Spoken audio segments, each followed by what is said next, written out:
to another edition of Wrestling Sheet Radio. I'm your host, ProWrestlingSheet.com editor-in-chief, Ryan Satin, here with my co-host, Jamie Iovine. How's it going, Jamie? It's going good, man. The two-man booth this time. Yeah, just the two of us today. And yes, Happy New Year, everyone. We obviously took the holidays off a little bit. Were we gone for 2 weeks or just 1 week? Well, Christmas and New Year's were on the same day this year. So we did take 2 weeks off, right? Yeah. I'm looking forward to today. It's been a long time since we've had a conversation like this. Yeah, we don't often get just to have a one-on-one intimate conversation like this. Well, I'm talking about wrestling in general. You know, a lot can happen in 2 weeks. A lot has happened. I don't know if we're going to get the full 2 weeks covered. Probably shouldn't cover this week. But one of the things I want to talk about, which is obviously the most talked about thing. Oh, actually, before I get into that, I should say, I know there's been a bunch of stuff about Collider that was on Twitter today, about some of the shows that are going away. Just so you guys know, this show is not going away. Wrestling Sheet Radio is still going to be on video, still going to be on podcast. We're still going to have our weekly show, except for during holidays or whatever. But we're still doing our thing here, so don't worry about that. Everything's good with Wrestling Sheet Radio.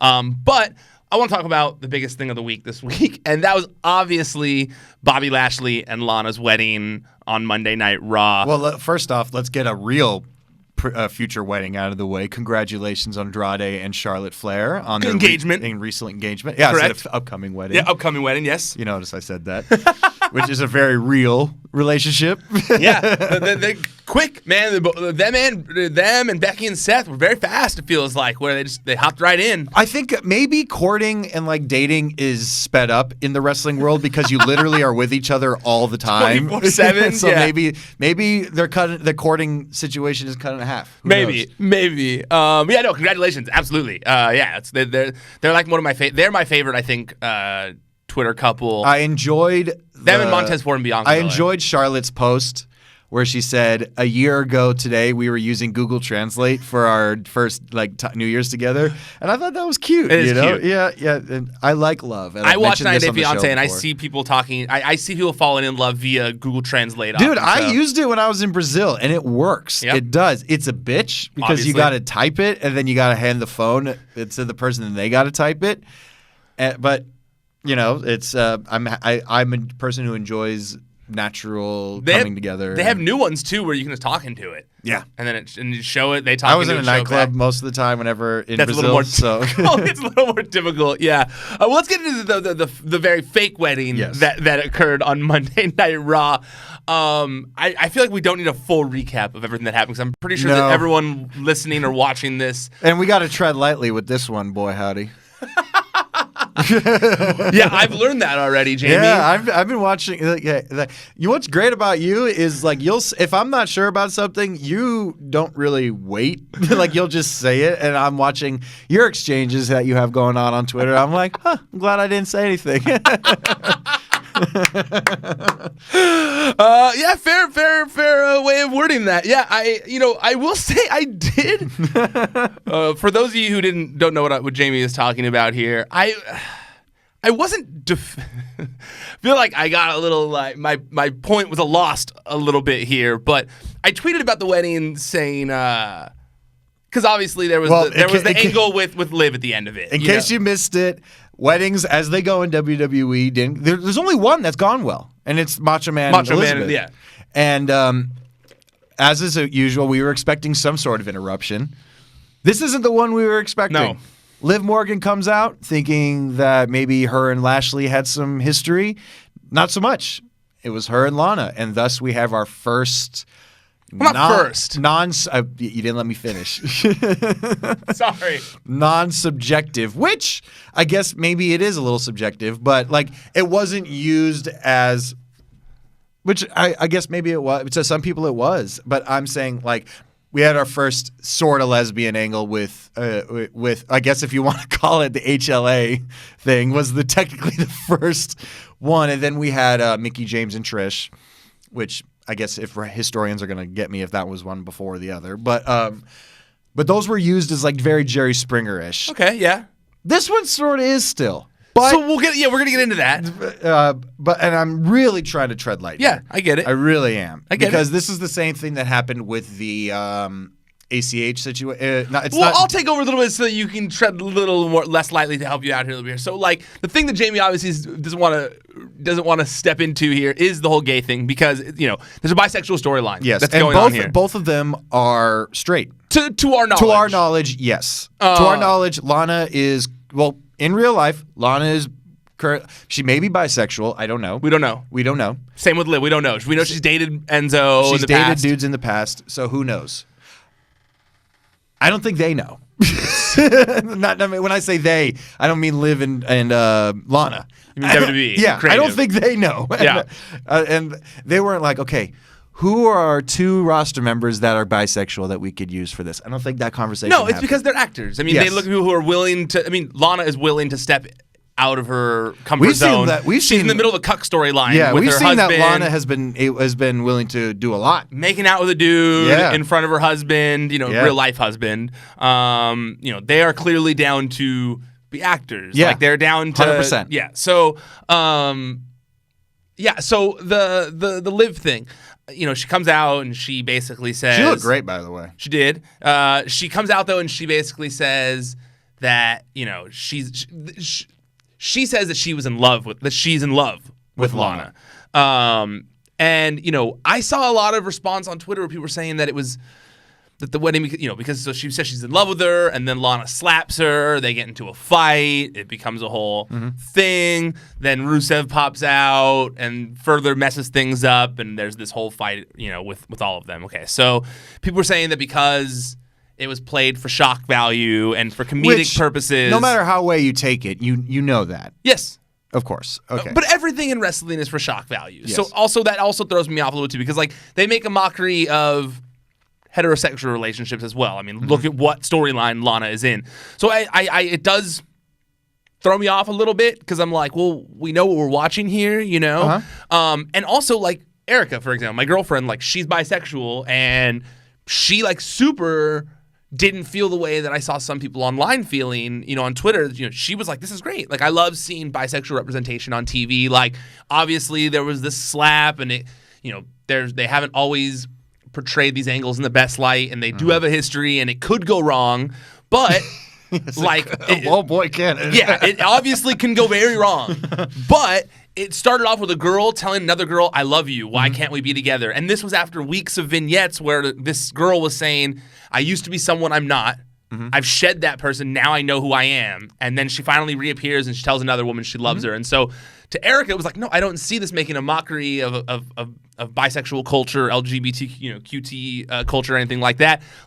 She doesn't see it that way. And I know that others did. Because I tweeted and I said, did the Lana Lashley wedding make a ton of sense? No, not really.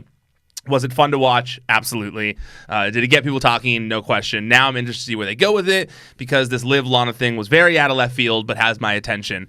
And a lot of people were like, why would you say it's fun to watch? People make a mockery of this culture, and I'm like, I just didn't see it that way.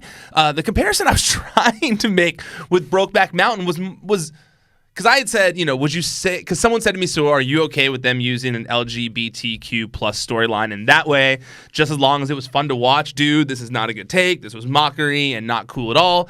Anyone involved in the writing of that should be ashamed of themselves, be better. And I said, well, would you say Brokeback Mountain mocked LGBTQ culture because the 2 stars of the movie weren't gay? I don't think most would. Like I said, the stuff with Liv and Lana didn't make a ton of sense last night, but I'm interested to see where they're going with it. And people were still real mad about me for saying that. But I think my point was lost, because what I was really just trying to say was I understand what you were trying to say, but then this is I think we've learned at this point, making comparisons with WWE and Hollywood, we can't do that, because there's that argument of when you're going to go see The Undertaker at the airport, and you want to take a picture with him, you're not going to go say, Mark, and because they're trying to make you think it's real at the end of the day. It's different. It's very different. I mean, we've discussed that. We can't compare. We can't compare The Fiend. I mean, Bray Wyatt playing The Fiend versus Anthony Hopkins playing Hannibal Lecter. It's not the same.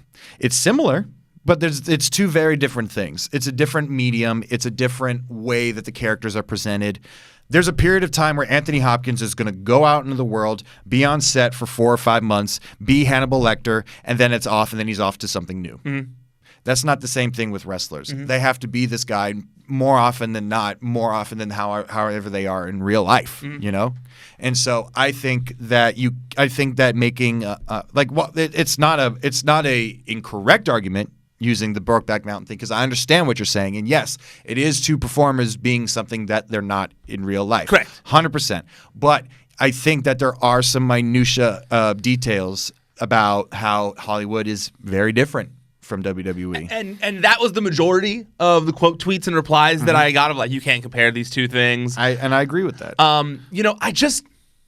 I guess that I just look at it as like they've got a bunch of Hollywood writers, they've got a bunch of people from the entertainment industry that work there. Like I feel like that is what they want to be. Like they want. Sure, it's what they want, but at the end of the day, it's a wrestling show. Yes. And at the end of the day, there's still until Hollywood fully accepts WWE as some sort of like an actual medium. They're not. I mean, like they haven't even won an Emmy, and they've been on TV for fucking 30 years. Yeah. You know, Longer. There's something to that. A lot longer, right? Yeah. Well, I'm just exaggerating, but you know what I'm saying. So I think that until that happens, I think which a lot more would have to happen after that. But I'm saying Hollywood, in order for wrestling to be mentioned in the same sentence as movies, as TV shows, as big epic sagas on television, I think that has to be accepted by Hollywood, and it hasn't happened yet. It's a little closer nowadays, but it still hasn't happened yet. I think the sports world is going to accept WWE faster than the Hollywood world, but then that goes back to, okay, then what are we presenting here? Is it a sport or is it a show? That's the thing. Well, I'm saying that's only going to add to it. So no, I agree. I agree with you. So I agree with that sense. But I think if like they want to be entertainment, I'm at least willing to see where they're going to go with it because, and I realize I don't want to what's the word I'm looking for? Devalue anyone who felt otherwise for it. Like 100%. I would never do that. Everyone has every their right to their opinion or whatever. I'm not going to say they're wrong for feeling that way about something that is so something that they're part of, I'm not going to say that, I guess for me, as someone who likes the acting side of things, I look at it and I'm like, but they're characters, like these are actors, like we were just saying at the start of it. But at the same time, they're not, some of these guys aren't characters. Randy Orton is Randy Orton. Fair. That's a good point. That's a good point. And also, I think a lot of people are a little alarmed, but I think scared. That's what I really think at the end of the day boils down to. Because their track record is terrible. Yes. And they're like, oh, where are we going to go with this? Are they just going to say, we just did this to get booked like Billy and Chuck did at the end of their whole thing? I think the ending of Billy and Chuck would have been more meaningful and not looked back on. They just got married. If they got married. Yeah. Or if it wasn't, or if the ending wasn't so ass, and the ending was offensive. They both got beat up. Yeah, it was bad. Yeah, they both got beat up. And I think that they're just scared that that's going to happen again. Why would you not after think reading at least over 1,000 replies to my tweets, including quote tweets and all that kind of stuff, because I clicked on the analytics for that one and said it was like 72,000 people saw it or something. Fuck. Mm-hmm. So I got a lot of replies and quote tweets from it and stuff. And that did seem to be what it boiled down to at the end of the day, was fear based on track record.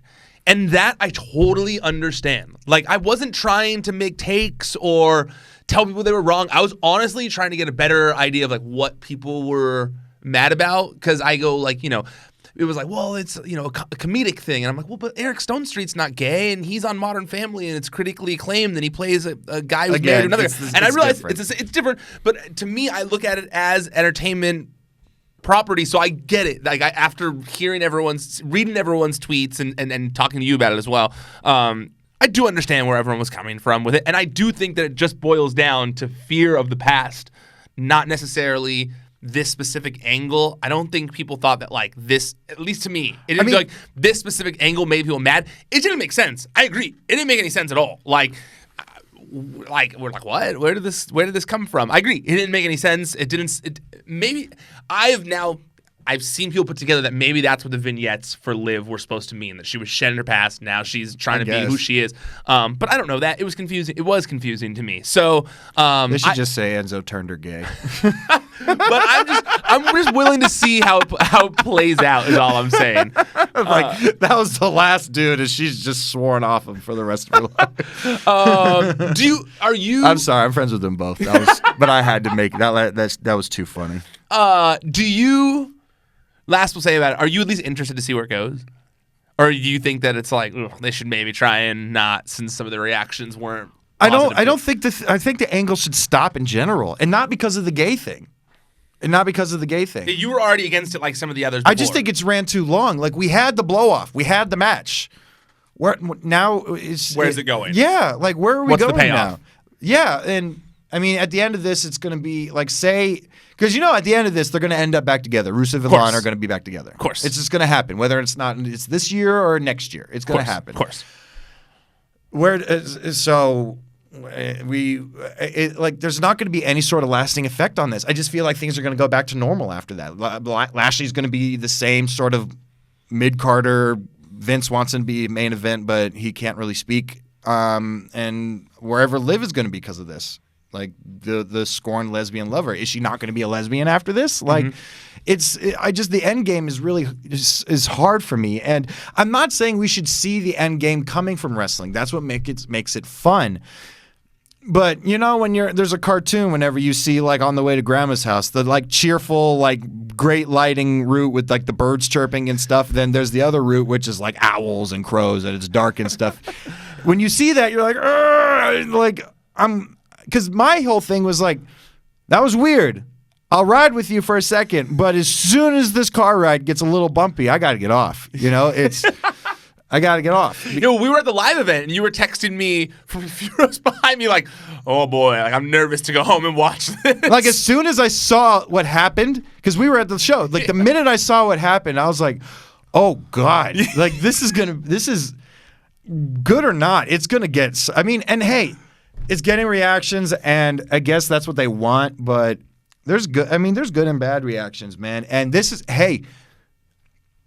is their time to show that we've grown. I hope. This is my hope. And I'll be honest with you, if it's not, I'll be one of the first people to complain. Like, I'll say this is fucking. I got a gay sister, gay friends. Like, I care about the gay community. I would never be like, oh, everyone should shut up about this thing if it seems like a homophobic thing they're doing or whatever. But like, I haven't seen anything to me personally that feels that way. It's too early to tell. It's just too early to tell. Yeah, exactly. And I get all the fear. So I'll be honest. If it goes in a bad direction, I'll be one of the first people like, they needed a correct course on this and not. But my hope is that this is a chance for them to show, like, no, we can do things. You know why this storyline is hated so much? And I just had the epiphany. Why is that, Jamie? And it's not. This is going to sound wrong. And I really don't mean this as a knock to Lana whatsoever, because I don't. It's just a really bad combination. You have Lashley. Think of the three talkers we have here. We have Lashley.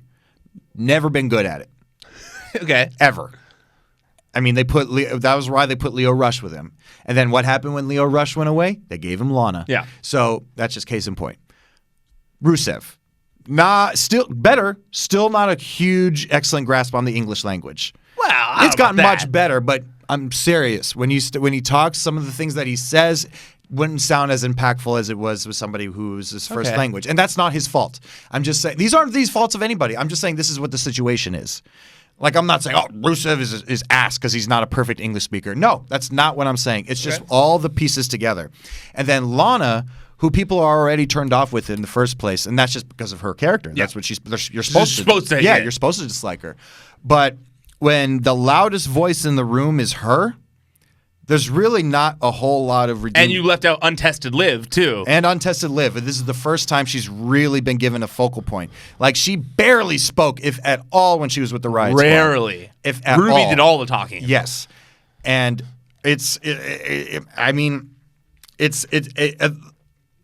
when the time, because what's the majority of the storytelling going on here? Talking, right? Absolutely. And you can even tell that he's having trouble connecting, because when Rusev starts going, And on what day? Like when he does that, it takes the audience a minute to say it. Yeah. He even needs to do it again. Yeah. Because there's like, hey, wait, I did my catchphrase. Yeah, I'm the good guy now. We can do this. It's okay to do it again. It took a little bit. Yeah. And the new Rusev Day sure helps because that look cool. yeah, and maybe and I've been seeing tweets from Aiden English. He may come back. As Interesting. Like, I saw tweets like Aiden English talking about Rusev Day and stuff like that. I don't know if Aiden English is the missing piece of that puzzle to get him back over again. I don't know. Do you think? Do you think it was his elaborate like whole Rusev Day thing? It was fun. It was fun. It was fun, and then him singing Rusev Day definitely it made it so Rusev didn't need to speak. True. It really did because That's a good point. Literally what made me like Rusev more is when as he was like, what day is it? And he would just start doing this, like not even speak. Yeah. And it's cool. And I had a great fantasy booking for Rusev back in the day. Do you remember it? When like Rusev gets corrupted by American culture? Yes. But Lana is still the same, like back when she was the ravishing Russian. Yes. And so I think that would have made a great for people who don't know, like my ideal booking for when Rusev first happened, when he first like was getting a little stale and he needed to change during the Rusev Crush days, I thought wouldn't have been funny if Rusev was taken, like just all of a sudden was taken to like a frat party one weekend and just was, I love America! And he's just doing beer bongs, wearing shorts, basically dressing like he does in real life, but on TV. Yeah. Which is kind of what he's doing now with the shirts and everything. Like he's trying to be a little more like I could see a little bit connect with people a little more by like having a little more of like a personable character, more of how he is on Total Divas. Yes, and I see that a little more, but I just don't think that they given like what is it like what's his character like? Agreed. Like, I agree with you where you're going with where you were going with that epiphany. I do think that the combination of the players involved and the history of WWE that's all I'm saying. Are the reason that people are like angry about it. But to me, I go like, shouldn't we give them a chance? And everyone goes like, it's been a long time, right? And everyone goes like, no, we shouldn't give them a chance. Like, and I'm like, well, but then we could never try. Ryan, we've had 2 pay-per-views of this angle so far. No. I mean of the gay aspect of things. Everyone's like, can't we at least give him a chance? I'll give that a chance, but I'm saying I realize you want the angle to be. A lot of people want the angle just to be done. Lana, but with Rusev, Lana as a talent by herself, good. Lashley as a talent by himself, good. Rusev as a talent by himself, good. This is just this is putting orange juice and peanut butter together, dude. This is this is like toothpaste and orange juice, more specifically. It's just not a combination that's really working right now for me. This reminds me of New Year's with Jamie. I was at Jamie's house on New Year's, and he pours me a shot from his parents' bar, and I'm like, he pours me and him a shot, and a few other people had a different shot, and I was first to take the shot, and then we realized it was water. And I was like, oh, no, wait, I just took a shot of water. And we realized that the bar at his parents' house had all been replaced by all the alcohol had been replaced by water. To be fair, to preface this, my step-siblings are teenagers now. And there's been some, there's been some rumblings about kids wanting to party nowadays because they want 13. to. So let's nip it. So my parents, my dad and my stepmom were like, let's nip it in the bud. Let's just not have it accessible. But it was like, all right, shot for New Year. And I like do one. And I was like, wait, that was really smooth. Wait. That was too smooth. I'm pretty sure that's water. And like when you said that was really smooth, the Casa Dragones is one of the smoothest tequilas you could give. And I was like, yeah, I love it. And then you're like, he was like, yeah, it's great. And then I sniffed it. I was like, wait, this is because it still smelled a little like it because it was in the tequila bottle. Because it was because the residue still smelled. We also had a little bit of the bubbly, by the way. Yes, for New Year's. That wasn't water. That was not water. Yes. Luckily, we had that still because we were able to still get drunk. We literally just drank wrestling beverages. We had White Claw and a little bit of the bubbly. We had an AEW New Year's. And then we watched the New Year's Eve on Fox thing too, so we got all covered there. Yeah. Hey, I'm still extremely upset that. But the Village People? No, about Rob Gronkowski breaking that because as you know. I am a constructor. You love Legos. I am a master builder, as they say in the movie. The architect, as they say. They call them master builders in the movie. Sorry, that sounds bad. Yeah, the master builder. And that looked like, as somebody who builds a lot of Lego stuff, that Lego Steve Harvey face looked like it took days. You guys to missed build. It was a full huge thing, like Life size of Steve Harvey's head made out of Legos, and it was he's good. All proud of it. It was great. He was all proud of it, showing off. And Jamie, Erica told me this after because I was standing in a different part of the room, so I didn't. And let me put it this way: there were two other hot chicks in the room. And I was not paying attention to that.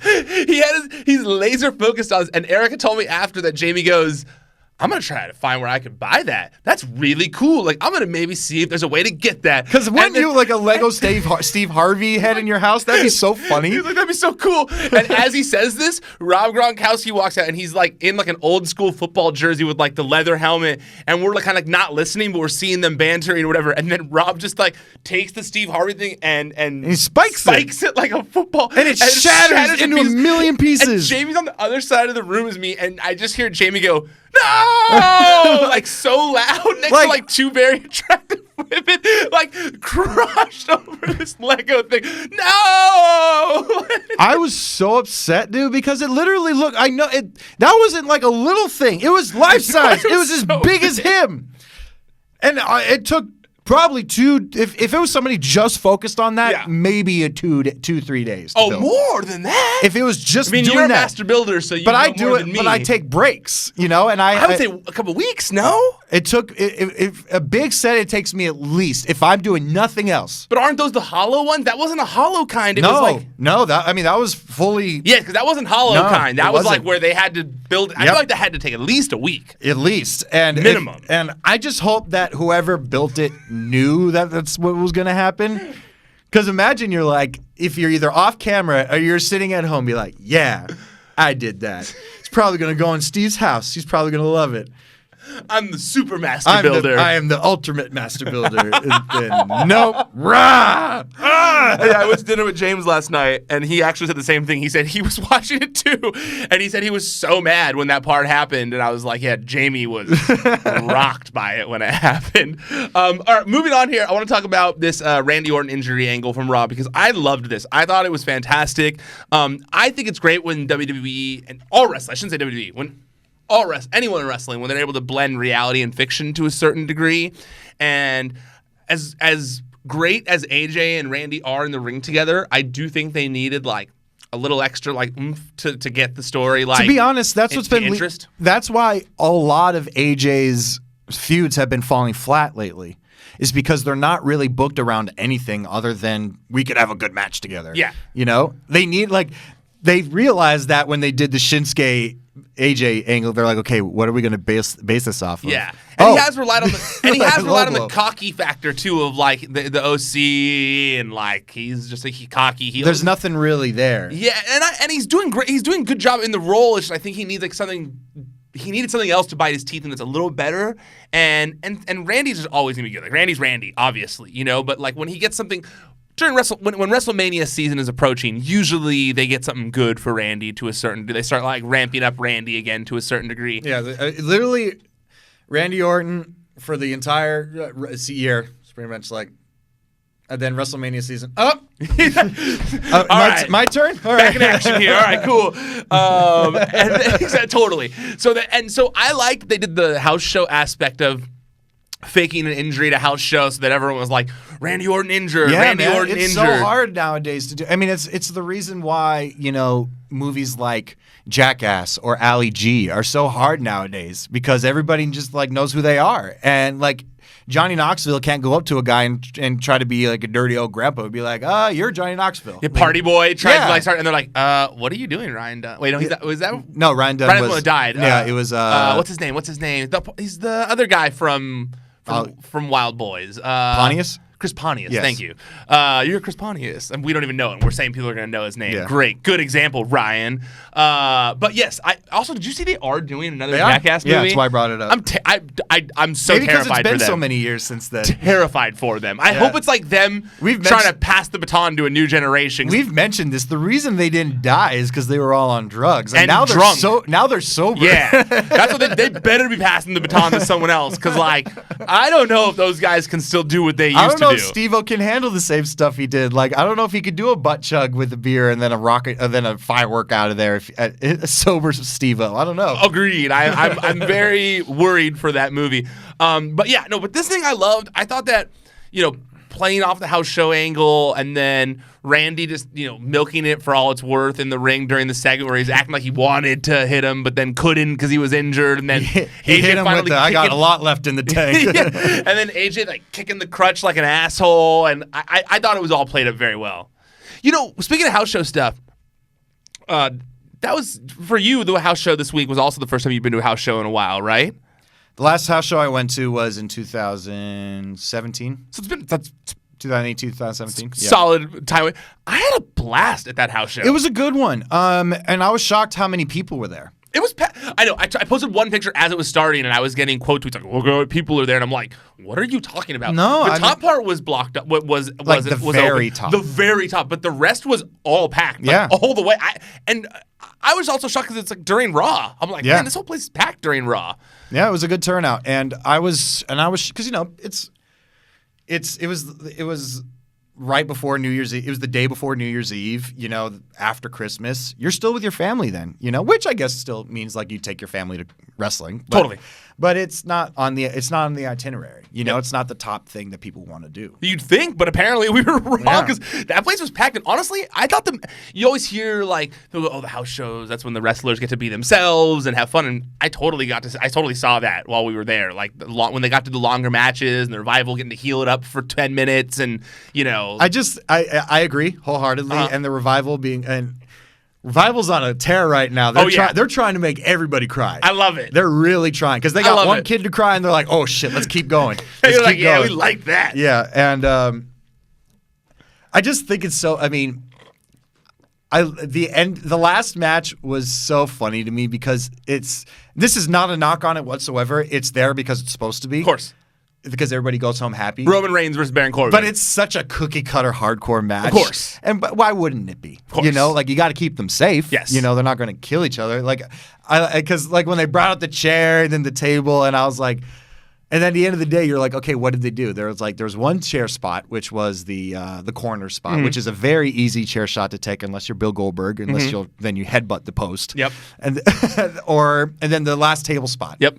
Which was an easy one too. Yep. And I was like, that's great. You get a table break. The kids are happy because Roman wins. Everybody happy. Uh-oh, something happened, Ryan? My computer just restarted out of nowhere. Oh, no. Turned off. What are we going to do? That's where my notes are. We don't even know what to do. What am I going to talk about now? No, it should be good. Hopefully it saved my notes. Otherwise, I'll just wing it. No, I wholeheartedly agree. The main event was what it was, but the rest of the show really was fun. It was. And house shows really, really, really give you an appreciation because, there's one aspect of it that nobody really thinks about is, yes, the schedule is rough. Yes, there's no TV, so why would anybody want to go? And yes, it's like, oh, it's just a cash grab. But you really got to give credit to these guys who are able to put on entertaining matches and not hurt themselves. Yep. Because these guys do not want to get injured before a pay-per-view or not. Like getting an injury not on TV has got to. Obviously it's never happened to me, but I feel like that's got to sting 100% more. Oh yeah. Like that match where Seth tore his ACL and during the Kane spot, like. That match that he had with Kane is a cookie cutter cutout from what Roman and Baron probably did. Yep. Totally. And it's something like, God, like this is something like that's supposed to be walk in the park. Well, I was worried for Kalisto during the show because apparently he got walked out. It seemed like the ending was very abrupt. Yes. I didn't think they were going to win. I didn't think the Revival were going to win. No, and then the Lucha House Party music played as if they were supposed to win. Yep. And then I had people who tweet me saying on the house show loop, the Lucha House Party has been winning those matches. So, I hope he's okay. And you would think Lucha House Party would win in Los Angeles. Of course. Yeah, of course. So I was surprised by that too. I hope he's okay because he walked out on his own. He was holding himself. But yeah, I loved it. I also thought the Fiend stuff was great in person. First time seeing the Fiend live was awesome. Yes, it was. I was really happy with the presentation. I got to be honest, man. Like, I don't get the draw of the red lighting. I hated it. We were front row, dog, and it still sucked. Yep. And why are they doing it at house shows? It's just a thing now. I guess, but it's not on TV, so. I had some of the people around me saying they weren't as bothered by it as they are on TV, because it was like, I did notice it was a little bit dimmer, not Brighter? as bright as bread as they do on TV, like where it's like ugh, like, and then they at times did flicker on some white because I was looking up at the lights, like they flickered a few at certain times to try and make it a little more light in the ring and stuff, but it seemed like that was just strictly for the house show audience. It's a purely production ask. Yeah, my friend who I was there with, he watched wrestling back in the day, and he follows my site, so he sees it peripherally through me, but he doesn't watch it every week, and he hated the red light thing. Dude, the talent hates it. Yeah. Seth on backstage said, like, dude, I can't see. Yeah. Like, it's hard to do this. And if your performers hate it, then they're not going to perform well in it. Like, it's like it's a much less damaging big blue cage. You know? It takes away how cool he looks. Yes. He looks so cool with the lights on and stuff. Yeah, like when the lights first came on when he fought Finn, and you really got a good look at it. Awesome. You got a good look. You know, every detail on the mask, his different haircut, his new gear, the stripes. Like, you could see that subtle prayer hands on his chest that you can't see with the red. Like, we're still like, what is that, you know? He's doing it for a reason. Yes, absolutely. You know? And yeah, I don't know. I feel like somebody's scared. It was definitely Vince's idea, and somebody's scared to tell him it's not a good idea. It makes sense. Kevin Owens and Samoa Joe, what did you think about them teaming up on Raw this week? It was fun. I loved it. Yeah, it's cool. I hope it's not long for the world, because it's like, you know, you can't have two big guys like that team up for forever, because they're just so great by themselves. Mm-hmm. I am a little worried that this is just going to lead to. I mean, is this? WrestleMania season's coming around. Yeah. You know, we're headed to the road to WrestleMania very soon. And this is just, from what I'm seeing, I think we're just going to get another throwaway Kevin Owens match or with Samoa. And this is like Kevin Owens, Samoa Joe versus AOP at WrestleMania? Yeah, it's like, okay, I guess. Or even Samoa Joe, Kevin, and one other person against Rey Mysterio or something like that. Against them three. And it's like, okay, this is Samoa Joe's second WrestleMania. And his first one was It's only his second WrestleMania? Yeah, because he's been injured the other ones. And his first WrestleMania was with Rey, and it was a squash for whatever reason. Oh, yeah. You're right. Yeah. Damn, that's crazy. No, because Rey was injured. Yeah. Or no, it was Joe was injured. Wasn't that the one when? No, it was Rey. Rey was injured because remember, then he came back. He had the sling after that for when he showed up with Cain Velasquez. Okay. I thought it was Rey that got. Pretty sure it's Rey that's injured. Wait, now I need to look this up. Hold on, because I was injured. He was injured. Rey was injured. WrestleMania 35, right? I believe so. God, it's so. Isn't it crazy that it's already almost been a year since WrestleMania? Yeah. Samoa Joe defeated Rey Mysterio. Yeah, well, we know that. Yeah, and that was when he was injured. Yeah, because it was only 1 minute. Got it. Yeah, that's what I thought. Okay, got it. Yeah, I feel like I loved what they did with Joe this week because I felt like they really, him being on commentary, for some reason, I'm shocked that's what it took, but people started to love him after that again. Like, it gave him like a new fresh breath of fresh air in WWE. So getting to transition that into an angle now when they beat him up on commentary and he got to come back and be like still mean, badass Samoa Joe, but it's like someone you can cheer for. I'm pumped on. I love the angle they're going with. It's wild the parallels you see with Punk and Joe's careers sometimes. It's not consecutive throughout, but you know, Punk had a very similar time. Yeah. He went on commentary that people were like, "Oh shit, I forgot how dope Punk is," and then he came, and then because didn't like the whole blossom and blooming of Punk happen after his run on commentary? God, you know me, I'm bad with those. I think kinds it was of things. after. I mean, I remember when he did commentary and everyone loved it, and everyone was like, when he had that like suit jacket on and stuff, and everyone loved it. But I wonder if they're gonna fill that spot that he was in with someone else because I feel like they need it. He was helping the broadcast. I feel like Lawler and Vic Joseph need a third fun voice in there. Well, we've brought this up before. It's Lawler. I mean, Vic is doing great. Yes. I'm really thinking, if Vic keeps going the way he is, he's the new Michael Cole. Yeah, totally. Where we thought Tom Phillips was going to be there, but he pissed somebody off. Yeah. Which I don't get why they didn't go with him. He's like, Tom Phillips is like Michael Cole Jr. And he's the one training everyone, too. It is confusing. And like they even have the same look. Yeah. Like Todd's much taller than Michael Cole, but like, but it's the whole non-threatening, Yeah, of course. but journalist-looking dude. Of course. Yeah, totally. I mean, I thought Todd was going to be that guy, but Vic is doing great. I just, like we said, Jerry's Lawler. It sucks because there's no disrespect to Jerry Lawler whatsoever. When the time was right, his commentary was amazing. Yeah. But we've said this. A commentator like Jerry Lawler and the style that he has doesn't fit in today's world. And he was tolerable. His type of commentary was okay to work with because he was sandwiched by two people who were able to commentate how people commentate nowadays. But I think you need to find one more person that's – because it's like what we don't need two color commentators. Fair. We don't. We need one. I think one, because that's what makes them color. Well, I feel like that's why Joe was so good, because he was someone who was more connected with the current locker room, so he was able to provide like a more up-to-date point of view while getting over talent, and Jerry is less there to try and get people over and more there, just in his opinion, to be Jerry Lawler, you know? So yeah, I agree. I think they need a third person in there too, absolutely. But I do like, I'm very intrigued to see where they're going. I hope it's Samoa Joe and Seth at Mania and not like some kind of 6-man tag or something really? like that. And you think after all this with Kevin Owens and Seth that it's not Kevin Owens and Seth at WrestleMania? I guess you could do Kevin Owens and Seth at WrestleMania, and there's Samoa more- Joe there's more as, history there. as Royal Rumble or something, or they're both in the Royal Rumble. I don't know. I guess. Yeah, I guess you need to do. Yeah, I guess they probably will do a 6-man tag probably or something like that. That does make more sense. That definitely makes more sense. I really didn't like the stuff on SmackDown this week or last week with Daniel Bryan, Miz, and Baron Corbin. When they kept like starting the match and stopping, and then Corbin's not in it, but he is. To me, it took all the life out of that, what they were trying to do. The match itself was good when it finally happened at the end, but like it was a chore to get. And this is just me being. I mean, because we've mentioned before, like they should stick more to the rules of the brand separation and stuff, in which they should. Yeah, they should. They should stick with this for a little bit. I'm not asking for a change right now. I just think that I don't think that this current iteration of the roster is the best that they could have picked right now for Raw and SmackDown. Raw and SmackDown.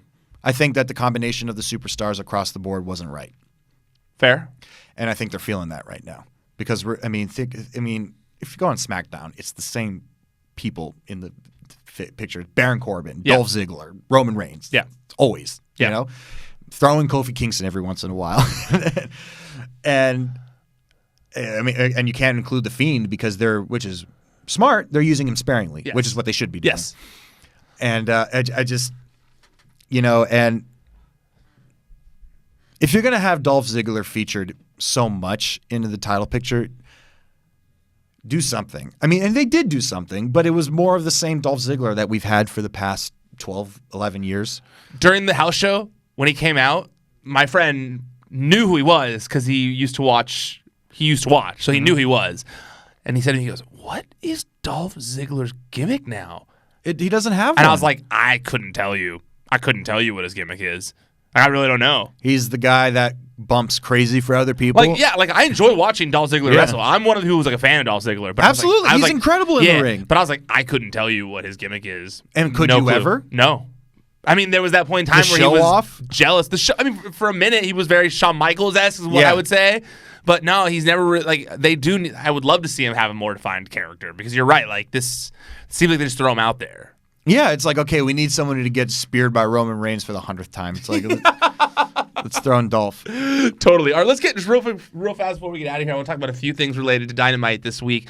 I thought Dynamite was fantastic this week. I felt like it seemed to me. It was a much better show than they've had in a while. It was the better show in terms of, actually, there wasn't an NXT last night. That doesn't count. There was, but there wasn't. I was a little bummed about the NXT show last night because if you're going to do a clip show, make it a fucking clip show. And not show not matches. The whole match. Yeah, I agree. I don't like when they're just showing the whole match either. Yeah. I thought that one of the things I noticed the most, to me at least, that I felt while watching is for the first time in a while, it felt like there was a cohesive vision on the show. It felt like this show was produced by the same group of people who all had the same vision. Because for a long time, I feel like sometimes it's very scattered. One person's booking this division, one person's booking that division, and the right hand's not following the left hand. They just don't know, you know.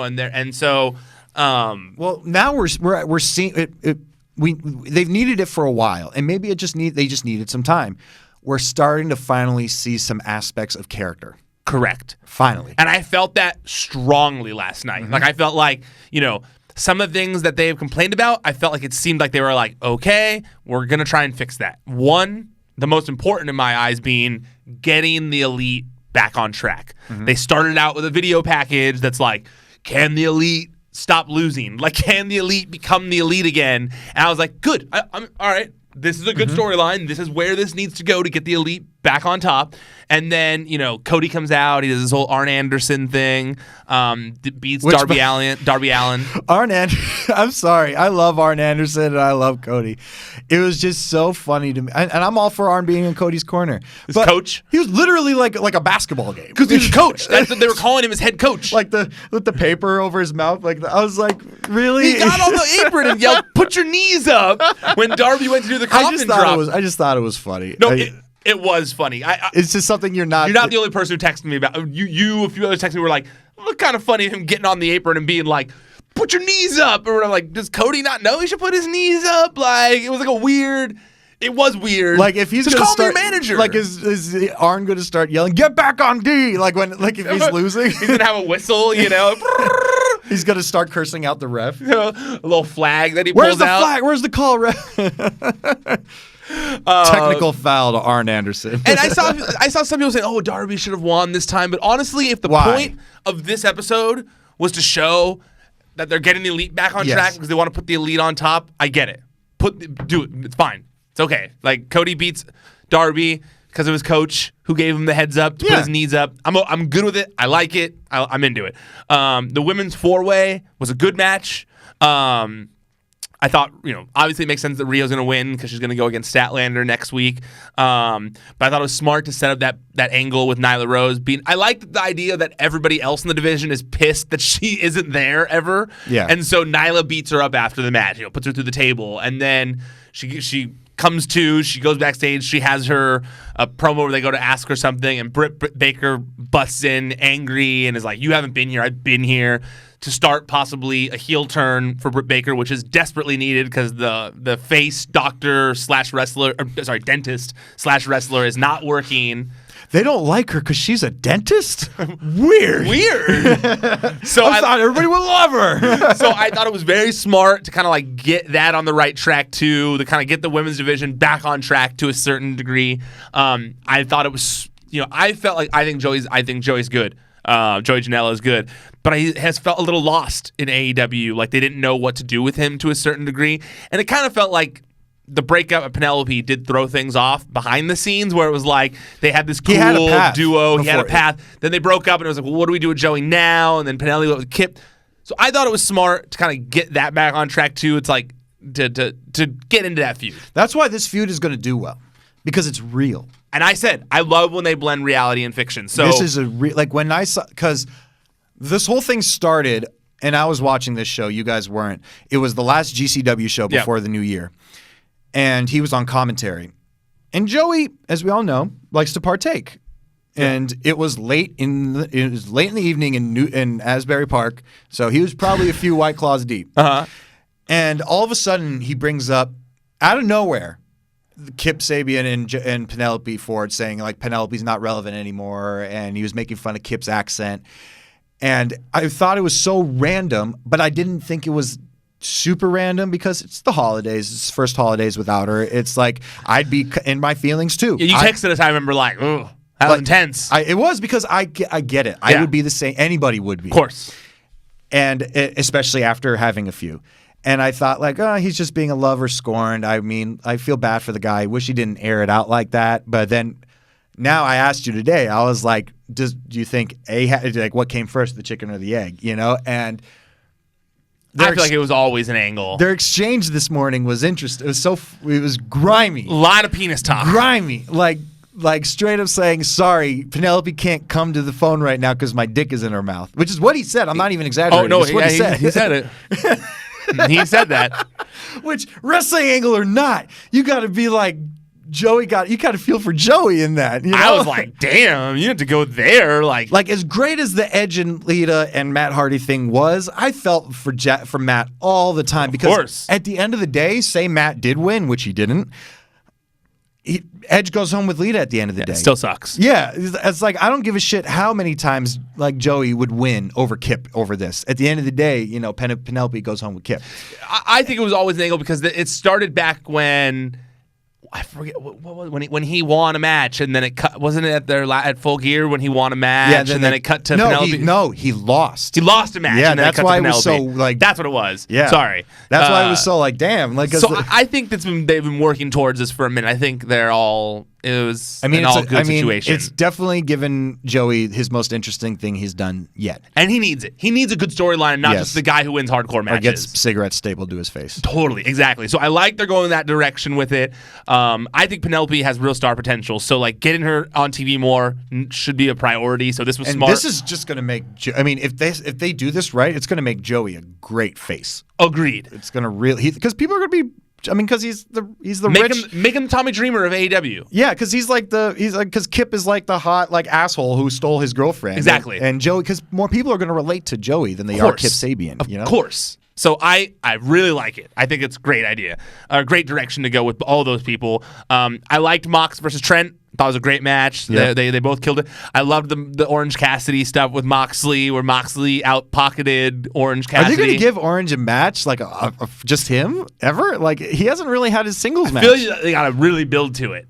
They got to really build to that because then he'll bust out actual good wrestling skills in the match and it'll really blow everyone's mind. So I feel like you got to build up to that. I don't think they're consistent enough with the random spottings of Orange Cassidy. Yeah, I only see them sometimes on social media after the fact. Like I saw one during the match where they show that Chuck Taylor's banging on the ring to like hype up Trent, and then after he's done banging on the ring, you see Orange Cassidy just kind of like sitting on the corner, and he's just like with a little stuff like that. Or instance, like during the it was some match I forget, and it was Proud and what are they called? Proud and Powerful? Proud and Powerful, yeah. And they were pulling out a ladder, and Orange Cassidy was just on the ladder. Yeah. Like, they need to do that more. Yeah. Or like the backstage fight, he was just in the bathroom. Like do that. Yeah. Keep it going. No, I agree. And I think they are. They're working on it. They're at least trying to feature him as much as possible. The ladder thing was amazing. Literally, like, he was under the ring for so long. Although Cesaro and Truth did the same spot this same year.